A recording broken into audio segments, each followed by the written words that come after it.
Welcome to the Growing Rural podcast, where we focus on all things rural in South Carolina.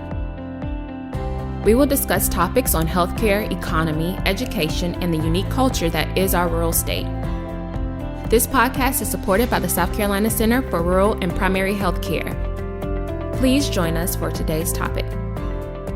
Hello, everyone. Welcome back to the Growing Rural podcast. I'm your host, Dr. Kevin Bennett.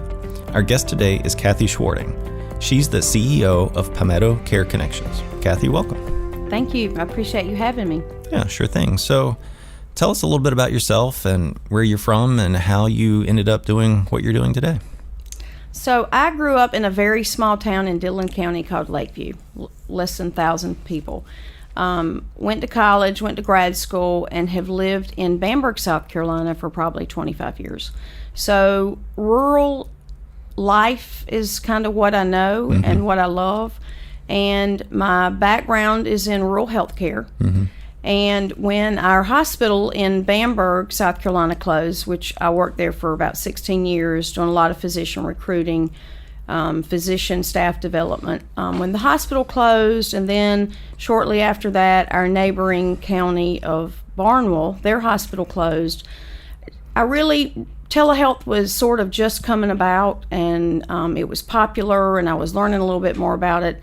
And I thought, this could be a really great way to infuse services into our rural communities, particularly where communities don't have a hospital, they don't have any kind of specialty care.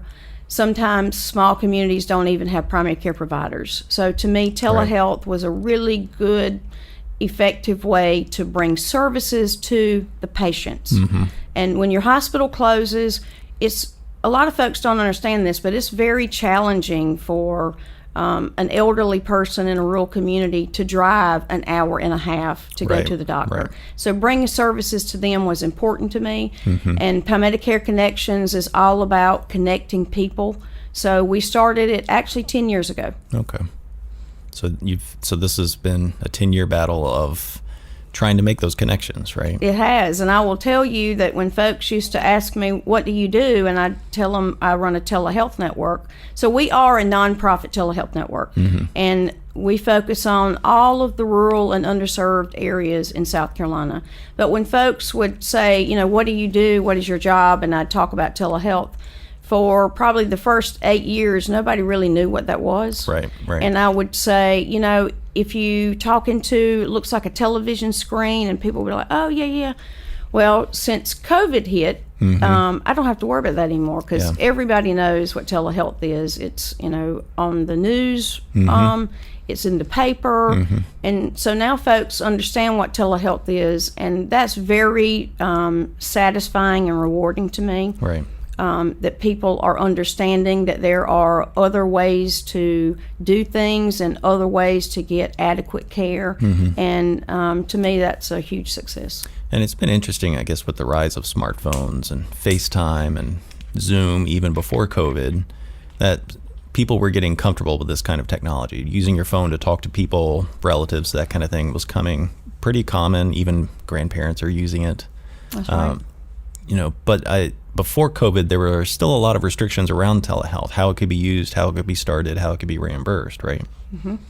So one of the biggest restrictions that we have been battling for a long time is rural providers that are in a rural health clinic or in a federally qualified health center, which you see those predominantly in most of the rural areas in our state. Right. They could not provide telehealth to their patients and get reimbursed. Right. So in other words, they could have a patient in their room, but they couldn't connect to an outside provider. Well, they could connect to an outside provider and receive the services in their location, but connecting directly to their patients and getting reimbursed, they could not. Gotcha. And when COVID hit, we saw just an explosion of almost every clinic needing to provide services to their patients who could not come into the office or were fearful of coming into the office.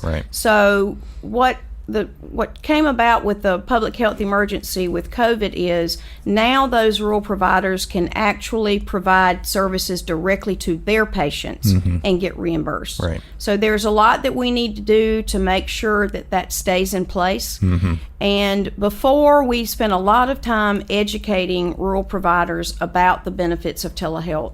Some were open-minded, some were a little skeptical about it, but now that they've actually used it and they see the benefit not only to their practice but to their patients, they don't want it to go away. Right. You know, that is a way for them.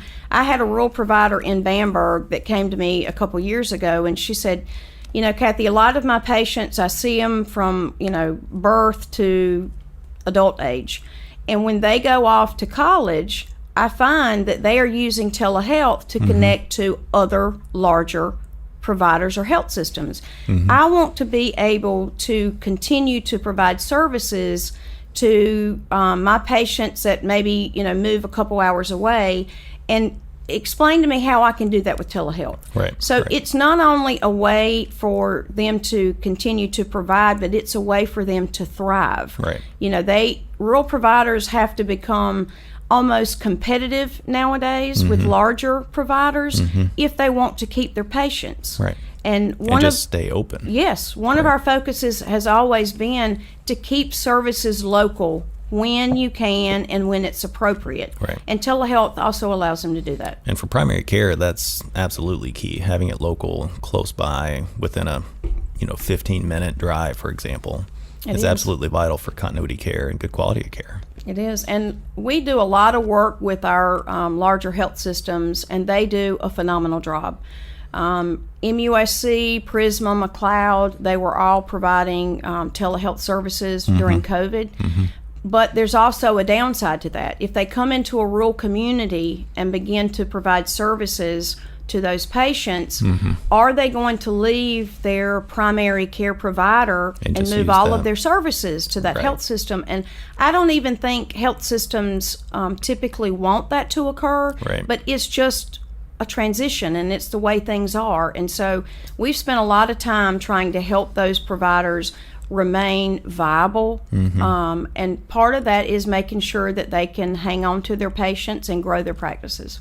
So during all of this, and it's still going on. What is today? It's February of 2021. Sometimes I have to look at the calendar and figure out what day it is and what month it is even. It's all mashed together because of COVID and distance learning. I'm curious if you've gotten any good feedback or impressions from, I guess, the patient side as well. What's their take on the services, acceptability? Are there certain groups that just are still not interested or not accessing it?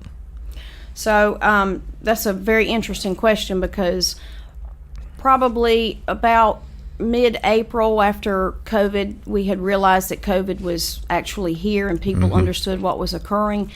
We had spent our prior 10 years focusing on educating providers. Never really thought about focusing on the patient or the consumer. But we had patients reaching out to us saying, I remember the first patient that ever reached out, her husband would go in weekly for infusion services through physical therapy. And she called and said, I don't think my provider told me that I cannot do this through telehealth because they can't get reimbursed for the service. I don't know what to do. They've closed the office. My husband is in significant pain. How do I do this? And how, as a patient, do I advocate to make sure that all of these services are covered and reimbursed for telehealth? And so that really opened up our eyes, and we've started, and that was just the first of many patients, and they come to us and they say, what can we do to help? And I'm like, tell your story.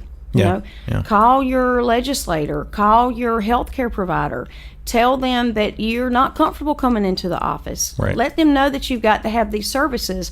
So my eyes were opened, and We have since then started doing a lot more around consumer education.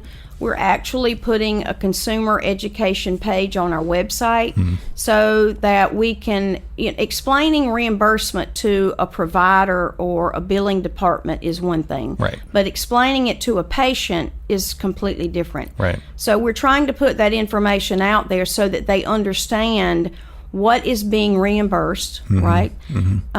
How it is being reimbursed, and if their services that they need are not being allowed and not provided via telehealth, how can they assist with that process? Right, and being that voice to raise the issue.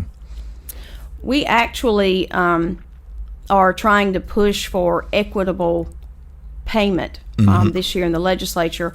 And so ETV has been a great partner with growing and expanding telehealth for the last several years. And so we had ETV create a video for us, and it's completely about patient stories and what telehealth has done for them. And it is so powerful and impactful. The first time I watched it, I mean, literally the hairs on the back of my neck stood up, and I was almost cried, thinking, one individual was like, telehealth gave me back my life. Right. I can live now. And so to hear those stories, and I think it's important that we do listen to the patients and make sure that what we're providing to them is impactful and does make a difference in their life. Right. And so I just think that we need to do a little bit more of listening to the patient. Yeah, and I think you hit on this too about that trade-off or balance between in-person and virtual. And I think some people hear telehealth and they think, oh, this is going to replace my doctor. I don't need a doctor anymore. Or you're going to take my doctor away. When in reality, I think it could be a very good supplemental type of service. You go to your doctor in person for certain things, and then you can use tele for check-ins or semi-urgent, non-ED urgent type questions or those kinds of things. Do you think that is a growing concern? I completely agree with you. And I've had conversations with individuals, and they're like, telehealth can never replace an in-person visit. And I totally agree with that 100%. But it is a tool. It is a resource that we can use. And we have always said that telehealth will complement healthcare, not replace it or take, do away with in-person. So there are lots of things that can be done very easily with telehealth. And then there are some things that you absolutely still need to come into your provider's office to be seen for. Right. However, if you've had surgery and you live in Bamberg and you drove down to Charleston for the surgery, and you have to have so many follow-up visits, and that visit might last 5 minutes for them to take a look at your the sutures, it's healing properly. That's very easy for somebody to, with the technology that is available now is amazing. I mean, if you take a peripheral, an exam cam for the body and look at it, it is a better image than you can see with the naked eye. Right. And so does that person still really need to, one, drive an hour and a half, take off work, find somebody to take them? It is horrendous to try to find parking in any of these larger cities or health systems. People get a little flustered. They get there. If it's taking longer to park, they're late for their appointment. They may end up having to cancel it. That's just very stressful for people, particularly older citizens. So if that follow-up can be done very easily with a telehealth visit, why not do that and make it easier for the patient, as long as we make sure that the provider can get paid for that visit? Right, because you're still there. There's still time, and there's all that, and then the equipment and all of those kinds of things that need to be reimbursed for. But I could imagine where we could come up with payment models that would recognize that, and I could see where that could even theoretically be cheaper in a lot of ways for the payers themselves, right? Well, that's true, and some of the payers think that it will cost a provider less to provide a telehealth visit. And that's not necessarily accurate, because what's happening is broadband is a huge challenge in our rural areas now, not just for healthcare, but for school-based, for virtual learning, for working from home, for agriculture. And we interviewed 3 rural CEOs. 2 were from federally qualified health centers, and 1 was from a rural hospital down in Hampton Regional, actually. And what those CEOs told us is it actually sometimes takes us a little bit longer right now to do a telehealth visit because, one, people don't understand we're having to teach some of our patients how to use the technology, right? It's pretty how novel. to position your phone, how to turn up the volume on your phone. We're having to actually help patients remember their passwords, okay? Right. Explaining to them how you remember your password, how you create a password, how you save your password so you can go find it. So sometimes it actually takes our staff a little bit longer. And I know that's not necessarily a burden that the payers should take on, but if you're still receiving the same quality service, should be then paid in the my same. eyes it should be the same amount of reimbursement. Right. And, I could see, putting on my health policy hat, an argument being made for maybe they should pay a little bit more for that because of those issues, especially if we can do studies and look at a return on investment on it. I would imagine certain services would actually reduce funding or expenses for the payer, reducing ED visits, for example, or reducing, long-term problems that they caught earlier because they were able to do telehealth. I could see where investing up the front end would pay dividends on the back end. Well, I had an interesting conversation with one of our large payers in the state, with one of the medical directors, and who I thought was probably a little bit more opposed to telehealth than I was hoping. And I was actually surprisingly wrong about that, because what he was finding is that because providers were sometimes trying to probably overcompensate with a telehealth visit to make their patient more comfortable with it and to ensure the patient that they were still getting the same time, dedication, and focus, he was actually seeing that providers were spending a little bit more time with their patients during a telehealth visit and actually asking them more questions and becoming a little bit more familiar with maybe some of the other challenges. And we call those, social determinants of health sometimes. Right. But listening to those stories through telehealth just as a means initially to make the patient feel comfortable. But then the provider is realizing that they're actually learning more by doing this via video. There are really very few distractions, versus in a room when somebody's coming walking in the door or you start showing them something on the chart on the wall. And I was really surprised. And so I think that our payers have been great partners during COVID, all of them, Medicaid and the private payers as well as Medicare, of course. And I think they have really done a great job opening up telehealth. And I think they have actually learned things that they didn't know a year ago. And we've all learned. And so I think when it's time to step back up after the public health emergency, I have faith that our payers will do that. Yeah, and I know there's a lot of push for that at the policy level to keep these changes intact and keep it going. There is, and the South Carolina Telehealth Alliance, which is a statewide telehealth effort that the legislature funded several years ago, PCC partners with them very closely, and I actually am the co-chair of that alliance with Dr. Jimmy McElligott, who is a pediatrician at MUSC. But PCC and the South Carolina Telehealth Alliance are pushing for some equal telehealth payment legislation this year. Folks don't like the word parity because it has a negative connotation. So equal payment is something that we like to use. And we have a lot of support in the state right now. And folks realize that we've come such a long way. I did a webinar the other day and learned that in this last year, in 2020, our telehealth usage in South Carolina has increased by 500%. And we are close to having provided almost 2 million telehealth visits in South Carolina.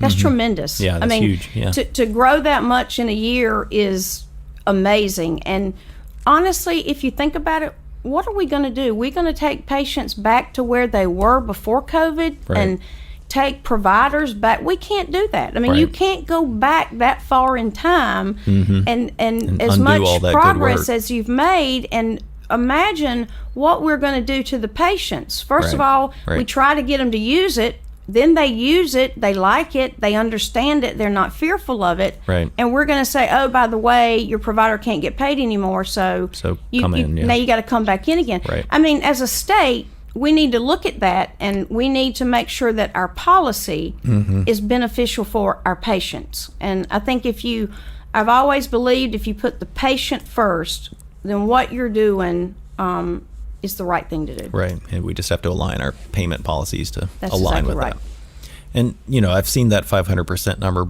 frequently. And I've actually seen other data that, not surprisingly, the increase has started to tail off as things are starting to go back in person and appropriately, people going back to the doctor.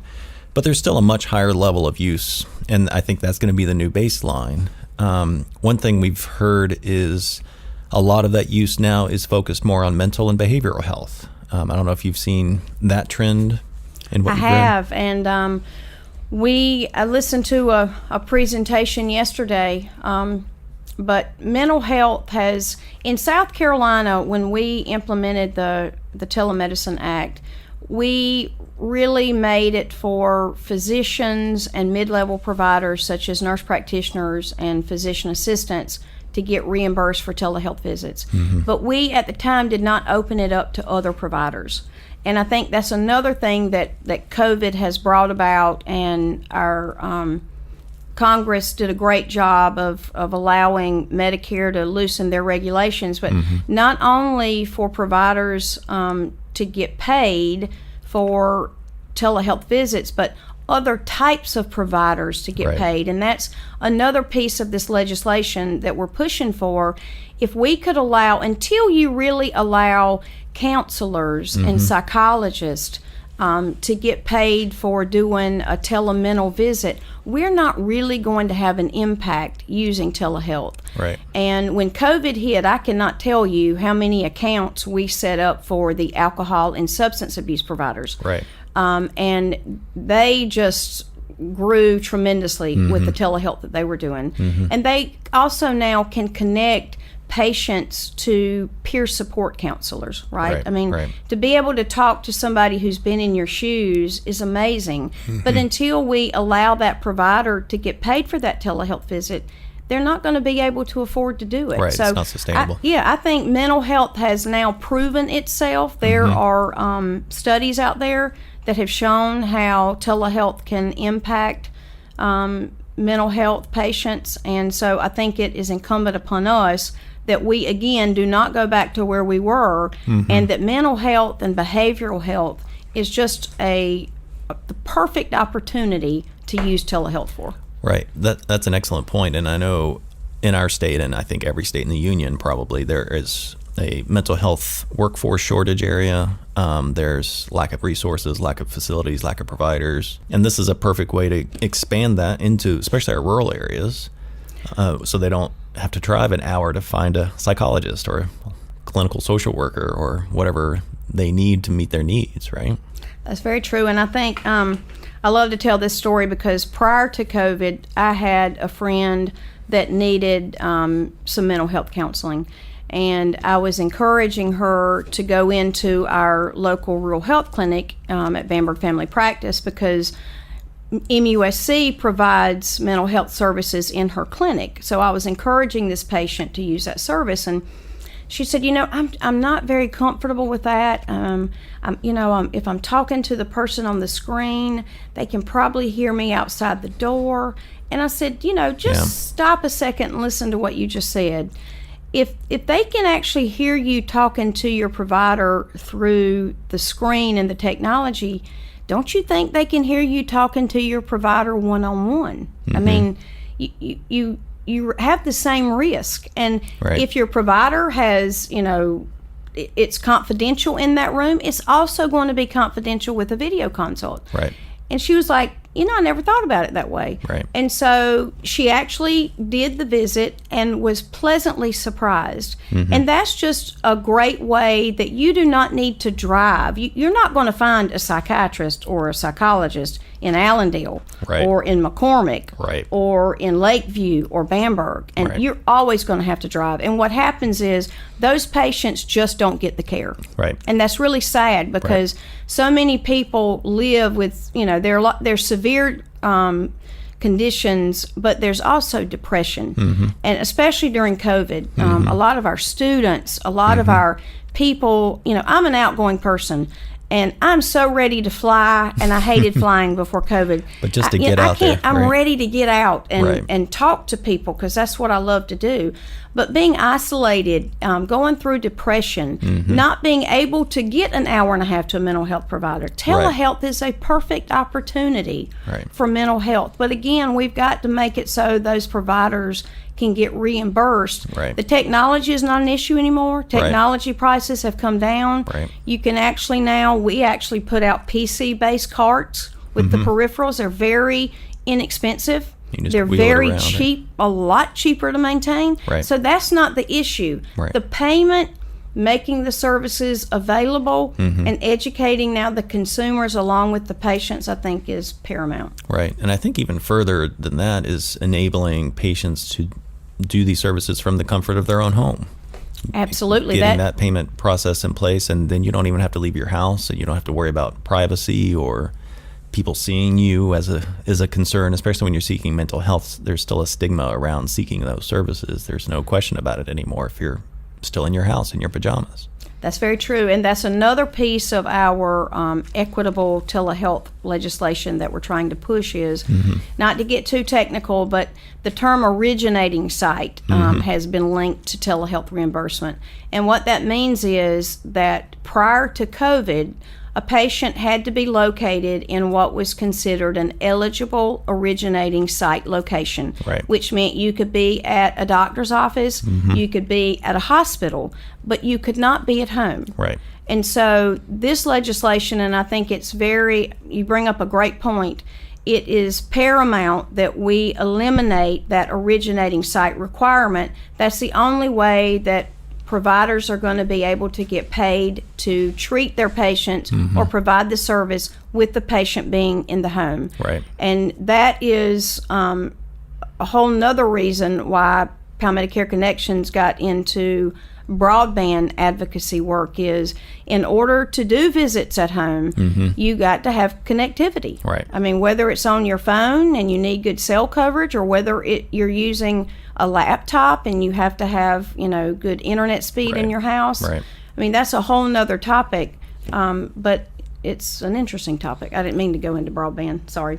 No, that's a perfect segue because that's the other side of this coin. There's all these policies and originating sites and all these other jargon things that are extremely important. But if you live in a rural area that only has dial-up or DSL, video calling is just not accessible to you, right? It is, and I'll tell you, when we moved home in March for COVID, our office actually moved home, and I live in town in Bamberg, and my son came home from college, so I was working from home, and my son was doing virtual classes, and I did not have enough internet to support both of us being on a computer at the same time. Right. So what actually happened is a couple of times he could not do his schoolwork, or either I had to X out of a meeting. It just didn't Right. work. Right. And that's me working in broadband, and Right. and so I had to do research, and luckily I found another internet service provider that could give me better service, because what I had with one of the ISPs, they could not increase it. That was all the that limit. I had available to myself. Right. Right. And luckily, I was able to get a better service, so now we can both do things from home. Yeah. But when we looked at virtual learning, and my husband is a teacher at an elementary school in Bamberg, and when they went home for the kids to do virtual learning, they estimated that 70% of the kids in our school district do not have internet access. Right. So, again, that's a issue with rural.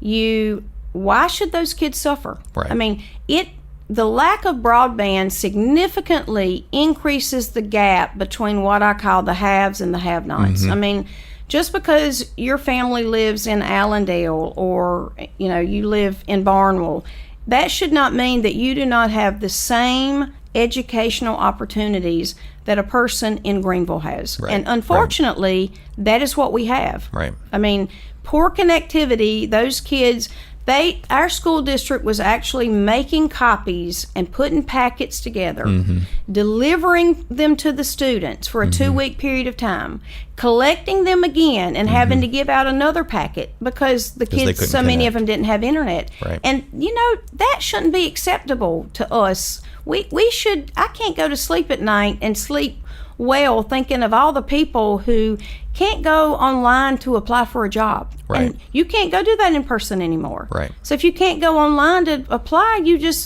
you're out of a job. Right. They can't work from home. They can't do the school from home. Right. The farmers can't run their equipment well. And farming is a huge piece of South Carolina and rural America. And all of those are connected to the internet now. So now everything you've got to have connectivity for. And we've been very fortunate that our legislature has been supportive of expanding broadband, and our congressional members. And Congressman Clyburn, Senator Lindsey Graham, Senator Tim Scott, they have all been advocates and introduced language around broadband. Right. So I think one of the things that you saw is finally people are realizing that we've got to do better for our rural areas. They deserve better than this. Right. And if you can get, Congressman Clyburn talks about this all the time, but if we can expand it so that every household has electricity, we can do the same for broadband. Right. We just all have to quit fighting each other and working together. Yeah, and I've heard people talk about treating internet as a utility instead of a commodity. And I think that kind of mindset switch would be very useful. Instead of it something being that it's a competitive marketplace, let's band together and actually get this to where it needs to be so we can eliminate some more of these disparities, right? It is. Most people have always thought of it as a luxury item. Right. And it's not an essential tool that you have to have, like water and sewer and electricity and food and healthcare. But now, in order to be able to get those essentials, you've got to have internet access. It has become very central. Yes, it has become an essential. And so living in Bamberg, I did a lot over the years around economic development, and one of the best things that we can do for our rural industries is to bring businesses and industry to our area. That helps with your tax base, that they get involved in their local community on education programs, and these small businesses and industries do a lot. But if you do not have internet access for your managers and your employees to be able to dial in from home, I have literally seen businesses that decided not to come to our area because our connectivity was so pathetic. And it's just not, quite honestly. And that's not, we can't grow, and these rural communities cannot thrive nowadays without internet. Yeah, and that's an interesting point of, we're, like I said, we're in February of 21. We're starting to see the light at the end of the tunnel, I think, of COVID. Vaccines are coming out. Numbers seem to be creeping down. Knock on wood, things keep going, and we get past this. And, some people are saying summer, fall will be out of the woods, so to speak. But what's next for rural? I mean, how do we recover from this? How do we rebuild? I think a lot of evidence is that rural was hit harder in a lot of ways with this, with employment losses. And, I have a fear of physician offices closing because of this and not recovering. But I think broadband is a key part of that. We can't really recover unless we have that as a key infrastructure point. So how do we advocate for that? How do we improve that so that we can recover and get back to where we need to be? So I think the two things that we've spoken of mostly this morning, the telehealth and the broadband, are key to helping our businesses.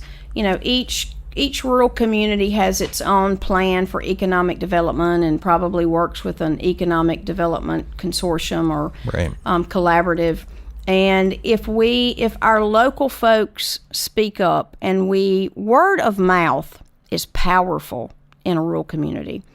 And when our citizens speak up and demand to no longer be left behind, I think that is a key to it. And we're going to have to engage and encourage local leaders and local champions to speak up for their communities. And, I have been an advocate for a long time for rural communities, but would you rather have me speaking as an advocate for Varnville, South Carolina, or would you rather have a local champion in Varnville who knows that community speaking up? Right. So I think as citizens, we have to step up. I think we have to demand that, a lot of money, even at the beginning of COVID, was put into expanding broadband, and our legislature and our governor did a great job and put money into broadband infrastructure.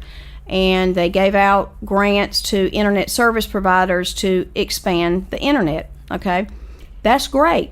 However, they also need to be required to have low-income packages that people can actually afford. Right. Because you have two issues. You have an access issue where you just physically don't have internet, and there's no internet service provider that is going to bring it to you. But you also have the adoption issue. And so you may actually have internet in your community, but if it's not an affordable package, then you're not if it's $75 for $80, we can't expect a low-income household who's struggling to pay their bills to pay $75. Right. But at the same time, we have to educate these households about how valuable it is for them to have internet. So we've got to do two things. Right. We got to educate them that it is a necessity and they have to have it. Yeah. But then we've got to make it affordable and accessible. One of the things that Palmetto Care Connections does is we lead South Carolina's Broadband Consortium, and we help providers across the state. It was created for rural providers. However, urban providers can also participate because a lot of those rural providers are connected. But the Healthcare Connect Fund, which is an FCC program, subsidizes broadband cost for providers. So if you have a local rural health clinic, and they went from, we actually had this happen, they went from a $75 DSL connection, and they were trying to do virtual radiology and send off exams, and they couldn't. Right. And you go to a $500 or $600 a month internet bill, that's not affordable for them. Right. But if you can get them 65% savings from that program, just a couple months ago, for 2019 filings, the monies that PCC filed for on behalf of the healthcare providers in our state saves our providers $17 million over a 3-year period of time. And that is amazing. Yeah. So what we did see during COVID was, quite frankly, our providers were well equipped to expand their telehealth services. They had the broadband to do that. There are 4 FCC programs. One of them is the Lifeline program, and that provides subsidies to low-income households. And if you heard Christian Sora yesterday speaking to the healthcare subcommittee, he spoke a little bit about these numbers. We have about 130,000 individuals in South Carolina that take advantage of that program, but that's only about 20% of who's eligible. So the rest of the households who are eligible, we have to figure out, do they not know about the program? Right. It is a service that your ISP or your internet service provider has to apply for on behalf of the patient or the behalf of the household. Right, the resident. Is it because that ISP doesn't want to do that? So we're actually trying to work with the Department of Health and Human Services and do a report for our legislature on why are our citizens not accessing these subsidies that if you can get, it's $10, but we've got some service providers that have packages for $14.95 a month. So if your household is getting a $10 subsidy and it's only costing you $5, you can now afford it, right? Yeah. So we've got to find out why they're not utilizing that program. Are the internet service providers willing to file for that on their behalf? So there's a lot of education and a lot of studying that we need to do around that. But there are programs that we need to take more advantage of than we do. And it's like I tell everybody, if our state is not taking advantage of it, the dollars are going somewhere. Right. So let's get what we should I know get. everybody in the country, they're having the same issues. But in South Carolina, if a program is available to our citizens and our providers, why not utilize it? Right. I mean, absolutely. It's there. It's for that exact purpose. Right. Yeah. So use it for our benefit. Right. Yes, absolutely. So I guess there's just one other thing I'd like to say about our rural communities in South Carolina. Over the years, I think lots of folks, when they hear the word rural, they automatically have a negative impression about rural, and the terms poor or behind come to mind when you think about rural.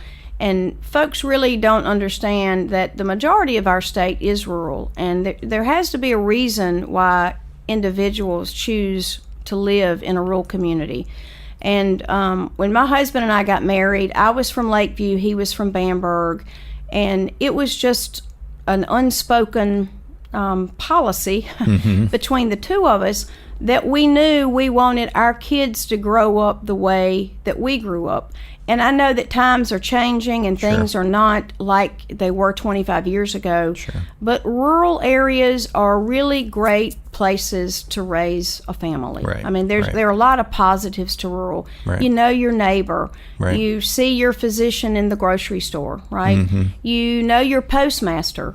So if there's an issue with something coming in the mail, he's just probably going to send you a text or give you a quick call. Yeah. I mean, they look out for each other in these communities, and you really spend a lot of time outdoors in a lot of rural communities. You know, you have a lot of natural habitat. You have larger yards, so your kids get a little bit more physical time. My brother and sister live in a beautiful little subdivision in Mount Pleasant, and they absolutely love it, but they absolutely have no yard. I mean, so my nephews love to come to my house, and they ride the tractor and they ride the lawnmower and they get outside and they're around. Kids again. And so there's a lot of recreation. There's just a lot of beauty to rural. And I hope that people see that. Just because we're in a rural community, we still have really good, high quality healthcare providers. Sure. Yeah. I mean, our nurses are just as great as a nurse in a larger community, and our physicians are just as great, and they're just as competent. And so I would want people to understand that living and working in a rural area doesn't have to leave a bad taste in your mouth. Right. It actually gives you a very good, high quality of life. And I am excited that my boys grew up in a rural community, and that you understand what the term community is all about. Right. They've said for years, it takes a village to raise a child, and that's almost like what a small town is. Exactly. It's a village, and you're raising each other, and you're looking out for each other. And when your neighbor is sick, you take them a casserole. Right. I mean, you make sure that they have what they need. So anyway, just wanted to leave that positive note on rural. Yeah, and that's wonderful, because I always, at the end of these episodes, I try to ask the guest what they love about rural, what's great about rural, and I think you just encapsulated all of it in that one statement. That was wonderful. And and coming out of COVID, I have a ray of hope that possibly we can get back to some of this rural. I think people have learned that remote work is possible. I know a lot of people leave rural to get employment. That's right. And now they can hopefully live in rural but work in the city, so to speak. And that's right. Get the best of both worlds. The people that choose rural choose it as a lifestyle and a quality of life. And my father-in-law drove over an hour every day for 20 plus years to work, but he wanted to continue to live in that small town. Right. And people in small towns have done that for a lifetime. Right. But now you're right, with the expansion of broadband and the change in an employer's mindset that, okay, she can actually work from home. She's productive. Yeah. She's not goofing off. She can get her work done. And I think with that mindset and what we've learned, COVID has been a nightmare, and it brought chaos and uncertainty. But there are so many good things that came out of COVID. If we can just see that. Telehealth expanded. Right. Broadband came to the forefront. Right. Folks had more time to spend with their kids because Right. they weren't so busy going out with their friends or going out to dinner. They were cooking meals at home Right. and eating around the table again, which is where I think we've gotten so far off track from. And so I think COVID brought back a lot of those things that we need to prioritize on, and it helped us to understand what we need to provide for our citizens in our state to make sure they can live a quality of life. And I have always said, and I say it, I'll probably say it to the day I die, but your zip code should not define the quality of life that you live. And Right, it should right. not mean that you are going to die of a stroke if a person in Greenville is not going to die of the same stroke. Right. You should have same quality health care. You should Same have the access. same quality health care opportunities and job opportunities and education opportunities. Right. And I think it is incumbent upon all of us, and PCC is willing to collaborate with any partner to help us make sure that those are available to our rural citizens. Finally, what we always try to do is ask our guests, we talked a lot about rural, but I want to hear from you, Kathy, how would you define rural? Someone who's from the big city, they grew up in New York City their whole life. How would you tell them what rural South Carolina is? How would you define that? Rural South Carolina is a little slower pace, I would say. Mm-hmm. You go to Charleston and you get caught in the traffic, and you absolutely know that between the hours of 4 and 5 you cannot drive anywhere, Right. Or you leave your job, and instead of taking 10 minutes to get home, it takes you an hour and a half, right? Yeah. So in Lakeview, South Carolina, we have no red lights. We have no traffic jams whatsoever. Right. In Bamberg, we have one red light. And we've had maybe a couple of traffic jams when folks were driving to Bamberg to see an eclipse and the cars were lined up, but typically it's a little less stressful just because of the traffic, the road rage, the restaurants, waiting an hour to get into a restaurant. Right. In a rural area, you're just content going and picking it up and going home and eating with your family. Right. You do a lot of outdoors activities. Hunting, fishing is a big thing in rural areas. Rivers, floating down the river, looking at nature, spending time with yourself and your thoughts and your family. Without the cell phones have been great, but they have brought a lot more stress into our lives because you can never get away from work, or you can never get away from somebody trying to hunt you down. Right. And when you can go out in nature and spend time and leave the cell phone in the car, and you hear the birds and you hear the squirrels, and you remember that God created all of this for all of us, it's just a little bit more peaceful and a little bit more relaxing. Yeah, no, that's a wonderful encapsulation. Yeah. So thank you, Kathy, so much for this conversation. It's been very informative and helpful, and hopefully our listeners have learned a lot as well. Well, thank you very much. And to put a little plug in for Palmetto Care Connections, if there's anything we can help you with broadband, we've actually been helping consumers. And telehealth, if your clinic needs some telehealth technology, Palmetto Care Connections is available. You can visit our website. The South Carolina Telehealth Alliance is another great resource for telehealth. So reach out, ask us questions, ask us for help. That's what we're here for. Yeah, so we'll put links to all that information in our show notes so listeners can go check that out and find you that way. Stay tuned for more episodes coming out soon. And if you've liked what you've heard, please head over to iTunes and leave us a 5-star rating, 5 stars only, please. And if you have ideas for guests you'd like for us to hear on the program, please let us know. We'd love to hear from you. And that's all for today. Thanks for listening to the Growing Rural podcast. If you found the content valuable, please leave a rating on iTunes or Spotify so others can find us. For more information, please visit our website at sc.edu/rural healthcare or follow us on Twitter at SC_CRPH. This was recorded at the University of South Carolina School of Medicine in Columbia. It is edited and produced by Sean Riffle. Y'all take care.